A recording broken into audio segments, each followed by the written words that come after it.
嗨，大家好，我是坦平叔。今天是2026年1月12號。這一期咱們繼續聊一聊伊朗，聊一聊波斯局勢。伊朗的抗議活動已蔓延至全國185個城市，抗議者與伊朗安全部隊之間的衝突不斷，而且現在形勢是越來越危急傷亡人數不斷的增加。伊朗的教士集團宗教領袖大毛拉哈梅内伊蟄伏了13天以後突然在伊朗的電視台發表一段講話，實際上那就是開槍鎮壓的一個信號。我在前幾天節目說了對伊朗發生的這個群眾抗議活動進行了定性，對這個伊朗的這些人群他進行了這個區分，少數暴徒受美西方影響，受猶太復國主義以及美國霸權主義影響，淪為他們的走狗。這個實際上就是一個要血腥鎮壓的一個信號。果然從那天以後伊朗的街頭就槍聲大作伊朗的政府軍安全部隊直接對示威群眾實彈射擊有媒體報道伊朗伊斯蘭革命衛隊的一名上校叫馬赫迪拉希米被反政府示威群众击毙。1月3號伊朗伊斯蘭革命衛隊在馬利克沙西就是這個城市槍殺了約10名抗議者，而這位上校馬赫迪拉希米他就是現場指揮官。幸存的抗議者找到拉希米的家這是媒體報道了並上門拜訪了他。這說明伊朗的這個示威和衝突已經升級，局勢令人不安財新網他今天有一個報道說，哈梅內伊強硬表態稱絕不退縮，伊朗局勢驟然升級，死亡人數飆升。在87歲的伊朗最高領袖哈梅內伊發表強硬的電視講話後，伊朗國內的緊張局勢並未緩解。此後2天的抗議活動與對抗升級，使死亡人數急劇飆升。當地時間1月11日，伊朗官方信息顯示，已有111名政府安全人員在近期騷亂中喪生。伊朗政府宣布全國哀悼3天，以悼念在伊朗抵抗美國和以色列鬥爭中犧牲的人員。有槍有盾牌有裝甲車的，对吧？全副武裝的神棍政權的安全人員死了111名。那手無寸鐵的沒有任何安全防範的示威群眾會死多少呢？面對子彈和裝甲車，一夜之間伊朗可以說是血雨腥風現在媒體的數字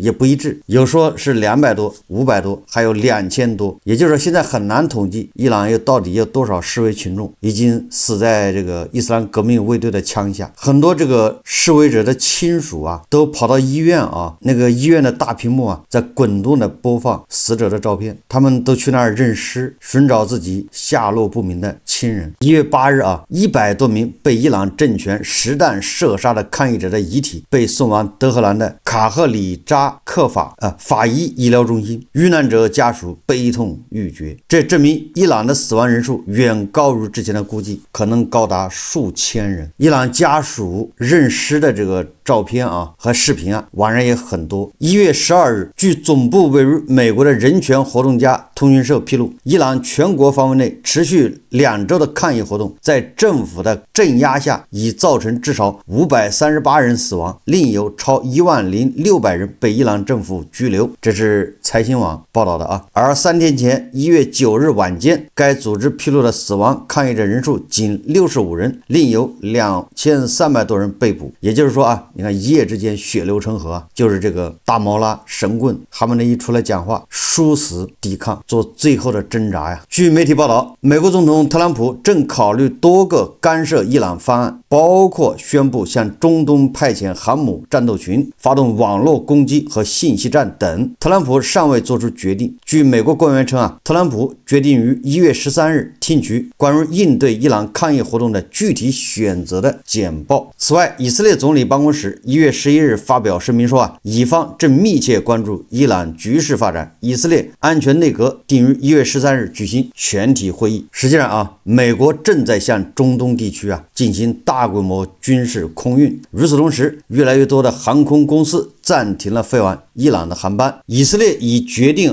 不對真主黨使用炸彈和導彈，而是優先為伊朗建立必要的武器庫。很多媒體報道伊朗國內緊張局勢持續升溫。美國總統特朗普日前公開警告伊朗當局，若對平民使用暴力，美方將採取打擊行動。在這一敏感背景下，美國白宮於東部時間11日下午突然在社交平台發文稱，天佑美軍，天佑美國。一般的美國人一發這個天佑美軍天佑美國，那就是美國要動武了。同時說這個被外界視為美軍動向風向標的五角大樓披薩指數出現明顯異常，引發輿論聯想。白宮11日下午在社交平台 X 發布圖文表示，有3件事要說。天佑我們的美軍部隊，天佑美國，而這一切才剛剛開始。貼文的末尾還配上美國白頭鷹的符號表情，配圖則是特朗普站在印有讓美國再次偉大的字樣的背景前。與此同時長期被部分觀察人士視為美軍是否加班、是否存在重大行動前兆的五角大樓披薩指數出現波動。專門追蹤該指標的 X 賬號五角大樓披薩指數報告稱，截至美東時間11日下午4時16分，五角大樓周邊多家披薩店的客流量明顯高於日常平均水平，而到当晚6时34分，高于平均客流量的披薩店指數有所回落。也就是這個種種的這些異動說明這個特朗普很有可能要採取進一步措施。財新網說在伊朗當局實施全國性斷網後，海外對伊朗近2日示威規模和整體傷亡情況的評估變得困難。但說實話我看了咱們新華社在伊朗德黑蘭發回來的新聞他說了因為伊朗斷網，所以他們是通過衛星把節目傳回國。通過新華社記者的報道至少伊朗首都德黑蘭那是歲月靜好形勢一片大好。官媒的這種報道讓我吃了一個定心丸他們要麼就是轉播伊朗官方電視台的這個新聞，要麼就是自己在那兒瞎編一套，說伊朗老百姓生活正常，能打車，能這個瀏覽國內網站，也就是沒斷網，還能用打車軟件，還能支付，也就是形勢一片大好，不是小好。你說你轉發伊朗電視台那些視頻還有節目有什麼意義呢？上了年紀的人都知道，這個蘇式國家它這個敘事都是一樣的。伊朗国家電視台放的都是那些暴徒打個引號，暴徒使用燃燒瓶、使用磚頭石塊襲擊安全部隊，安全部隊忍辱負重，堅決不傷害示威這個群眾。然後這些暴徒抓住了其中的幾個士兵，對吧？殘忍的將他們殺害，然後焚燒他們屍體。安全部隊被迫開槍。這一套敘事邏輯你不用看，自己想都能想得出來。根據經驗如果示威群眾裡面真的出現暴徒，那个暴徒也是伊朗神棍政权安排的，混进和平示威群众里面的，他們就是要挑起事端，就是讓衝突升級衝突一升級，安全部隊一開槍，那示威群眾那就火就上來了，他們肯定要反擊，所以這個事情就越搞越大，流血。這些手段這個蘇式國家叫家常便飯。我們接着看這個財新網的報道，他說零星的報道顯示，在大多數主要城市1月9日示威者再次大量返回街頭。特朗普當天在社交媒體上轉發了一段視頻，該視頻最初是由阿塞拜疆一家新聞網站發布，顯示伊朗第2大城市馬什哈德街頭有超過100萬人。特朗普聲稱馬什哈德已在抗議者的控制之下，伊朗安全部隊已經撤離，但特朗普的這一說法尚未得到第三方證實。確實因為伊朗現在是處於斷網，處於跟外界物理隔絕的這麼一個狀態，裡面到底發生了什麼，眾說紛紜。馬斯克雖然這個在伊朗提供了這個星鏈接但是剛開始據說還是可以的，後來伊朗當局也找到辦法對星鏈進行干擾，據說也只有30%，這個叫連接率70-80%都已經被破壞掉了。魔高一尺，道高一丈，道高一尺，魔高一丈。多家媒體分享的視頻顯示，周末的德黑蘭、馬什哈德和雅茲德等城市有大量人群上街示威，他們高呼結束伊斯蘭共和國，並舉着1979年在在伊斯蘭革命中被废除的君主制政权旗帜。其中一个视频顯示一名男子在德黑蘭一個大型城市廣告牌上噴塗了親君主制的口號，一群示威者聚集在德黑蘭普納克，高呼這是最後的戰鬥，巴列維會回來的。互聯網監控組織1月10日表示伊朗的互聯網關閉已持續48小時，而且還在繼續。數字權利組織表示伊朗的國際電話也被屏蔽。伊朗塔斯尼姆通訊社1月11日援引知情人士的消息報道稱，近幾日大量人員在德黑蘭以及伊朗其他城市發生了騷亂中死亡。這家伊斯蘭革命衛隊的通訊社報道最新口徑，將抗議者稱為恐怖分子，指責他們在騷亂中針對軍警人員發動襲擊，造成大量軍警殉職，並稱其還試圖在街頭殺害婦女兒童。你看，對吧？這個伊斯蘭革命衛隊的通訊社，它的敘事方式完全不一樣，完全超出合理的想象。你說和平示威的群眾在街頭殺害婦女兒童幹什麼呢？這令人難以置信啊！在軍警、安全部隊、伊斯蘭革命衛隊和和平示威群眾對峙的過程中，我也不相信手無寸鐵的人可以對那些全副武裝的軍警有什麼傷害。他們每天都在演練操練怎麼對待伊朗人民，對待伊朗國內，對吧？這些遊行示威群眾，他們是專業的，大家一定要相信啊！他們每天拿着工資就練那玩意，對吧？各種隊形、各種防暴，他們是專業的。我不相信專業人士對待這些和平請願的人，和平請願的人怎麼能傷害他呢？是能傷害多少？那麼按照，對吧，這種敘事邏輯伊斯蘭革命衛隊的通訊社指這些暴徒還襲擊營業的商鋪、倉庫、公共交通工具、政府機構及軍警設施，在襲擊中使用了自制爆炸物、刀具等，也就是把這和平請願的描繪成打砸搶的暴徒、恐怖分子嘛，已經定性為恐怖分子。該通訊社指控與美國和以色列有關的勢力通過網絡傳授他們武器的制造和使用方法，並稱他們為暴徒。當天早些時候，塔斯尼姆通訊社援引伊朗警方消息報道說，8名伊朗安全人員於1月8日到9日期間，在伊朗多個城市的騷亂中殉職。警方在首都德黑蘭附近一個地方逮捕了100名武裝暴徒。另據伊朗新聞電視台1月11日報道，伊斯法罕省有30名安全部隊人員在近期由外國勢力支持的騷亂中遇難。蔡英文報道說伊朗強硬表態。1月10日，伊朗總統佩澤西奇揚在電視採訪中表示，在2025年6月的以12日戰爭之後，伊朗的敵人想要播下混亂與無序的種子，與外國勢力勾結的恐怖分子正在殺害無辜民眾，襲擊公共財產。同時他表示，當局已準備好傾聽民眾的聲音。神棍政權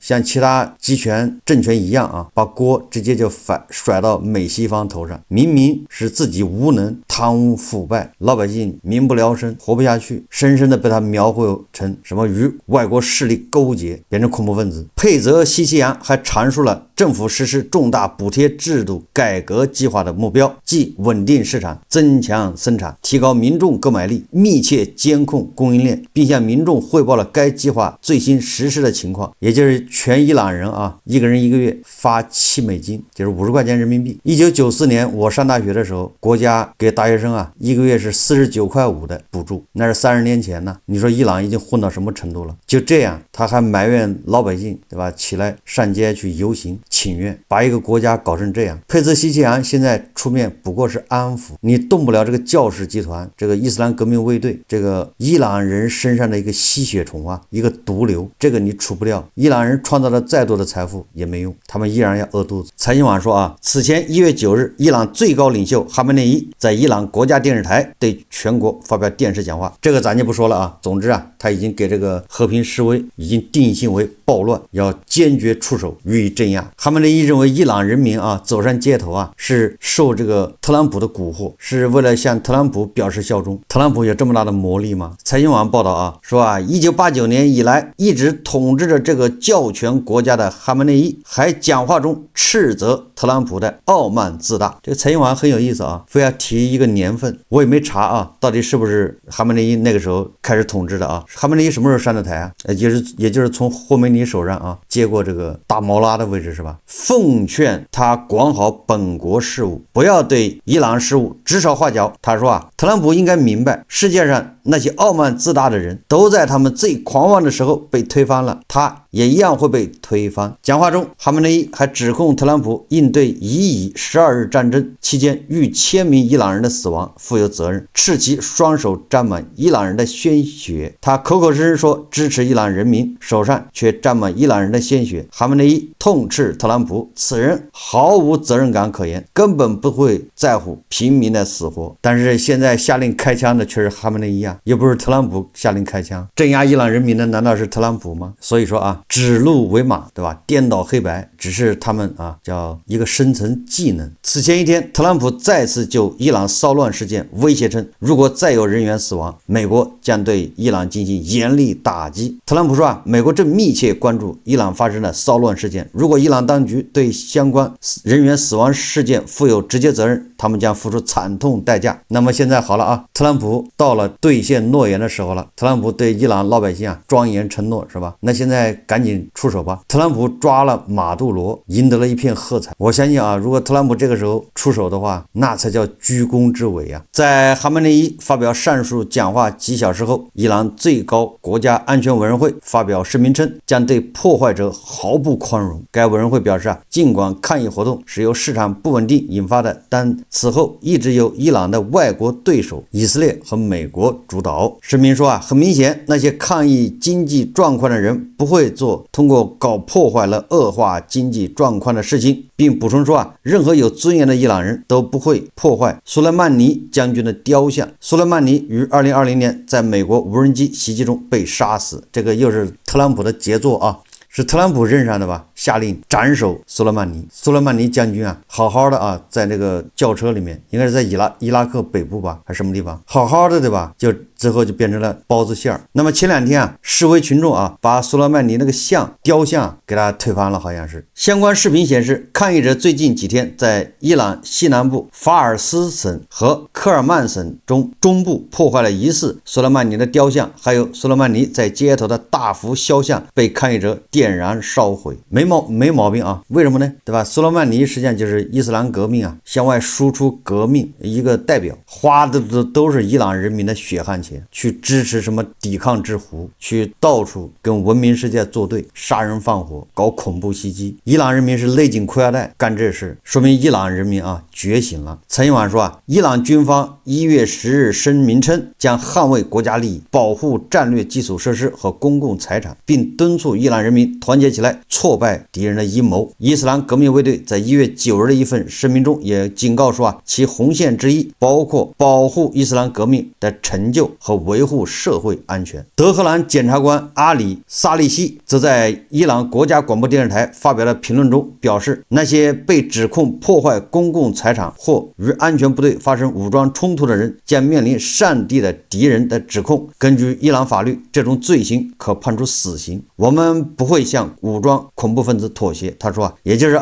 伊朗的檢察官已經向伊朗全國講話就是這些上街的這些所謂的恐怖分子打個引號暴徒要判死刑。這不就是落實這個哈梅內伊的這個指示嗎？就是鎮壓血腥鎮壓。據《華爾街日報》報道，伊朗情報部還向伊朗人發送短信，呼籲他們監視抗議活動，向情報部門發送可疑交通破壞或焚燒公共財產和道路的照片，並要求家長阻止孩子加入抗議，告知你的孩子與恐怖主義雇傭軍合作的後果，這是叛國罪的一個例子。短信稱，此外，伊朗議會議長卡利巴夫也針對近期的伊朗局勢以及特朗普的威脅言論做出強硬回應。卡利巴夫表示，美以不要對伊朗做出戰略誤判，伊朗武裝力量已經做好應對一切威脅的準備。他警告稱，如果美國和以色列對伊朗發動軍事襲擊，伊朗將對以色列本土以及美國軍事基地和美國的艦船做出合法軍事回應。我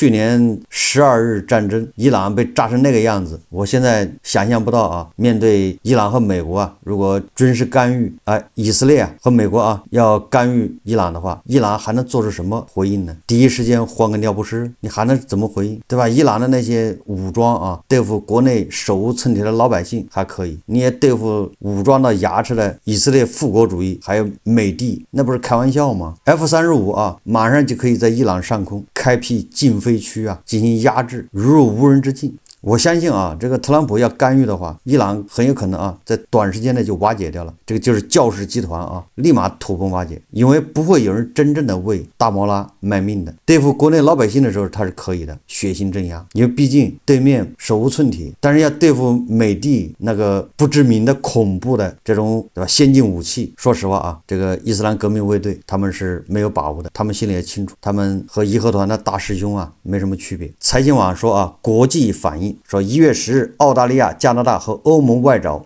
發表聯合聲明，支持伊朗的抗議者。我們讚揚伊朗人民為維護尊嚴和和平抗議的基本權利而表現出的勇氣。我們強烈譴責伊朗政權殺害抗議者，使用暴力、任意逮捕和恐嚇手段對付本國人民。特朗普當天也在社交媒體上表示，伊朗正在尋求自由，這可能是前所未有的。美國隨時準備提供幫助。美國國務卿盧比奧則在社交媒體上寫道：“美國支持勇敢的伊朗人民。”這場動亂讓流亡美國的巴列維王朝末代王儲里薩·巴列維重新獲得了一些關注。在1月10日的一段視頻中，他再次敦促伊朗人參加周末的晚間抗議活動，並呼籲石油和天然氣等關鍵行業的工人罷工。分析人士認為他近年來聲譽的提高，更多的反映了人們對伊朗伊斯蘭共和國的日益增長的不滿，而不是伊朗人真正希望恢復君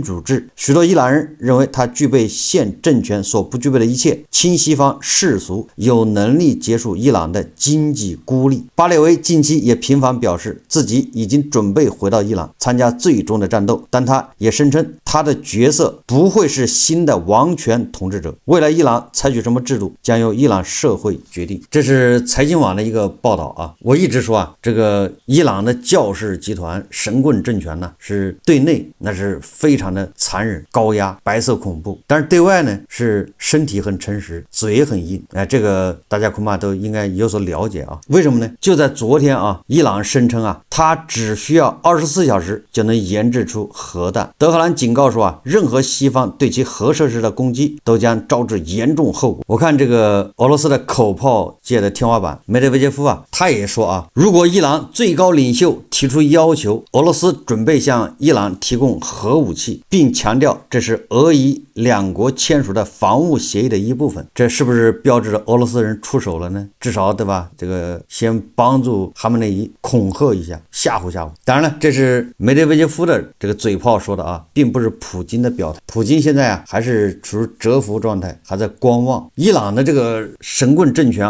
一面高喊着他手裡有核武器，24小時之內就能制造出核武器，但同時呢又給特朗普跪下了。美國總統特朗普說伊朗昨日也就是11號就核問題致電美國談判。特朗普還說我們可能會與他們會面。所以這就是這種蘇式政權這種集權這種政權呢，它的一個特點就是嘴硬，身體誠實，立馬跪下，跪着板正的，對吧？然後跟美國談，我不搞核武器了，認錯。但是嘴上喊着因為他嘴上喊着是要給國內基本盤聽的，那嘴上是要反美的，那不可能跪。但事實上呢，也趕緊跑到美國去跪下認錯，不搞核武器。這就是這種神棍政權就是這種政權的一個特徵。你說就這種把戲，他能玩得長嗎？色厲內荏。現在整個世界那麼透明，信息那麼發達，當伊朗國內老百姓看到這個神棍政權是這樣子的，伊朗的基本盤也很失望這個烏克蘭就伊朗局勢也發表聲明說我們呼籲國際社會考慮加大對伊朗政權的壓力，因為該政權對其人民實施暴力，並支持俄羅斯對烏克蘭發动的罪惡的戰爭。根據伊朗方面的說法啊，伊朗總統佩泽西奇扬原定發表的電視講話被取消。總之啊，伊朗人民要頂住啊，打鐵還是自身硬啊。國際社會的干預啊，它很難及時对吧，準確的到達。但是啊，該來的遲早還是要來。我們密切啊關注發生在伊朗的一切。好，這期節目啊，咱們就聊到這裡，感謝大家收看。如果喜歡我的節目，歡迎訂閱、轉發，也可以在下方留言評論。謝謝大家。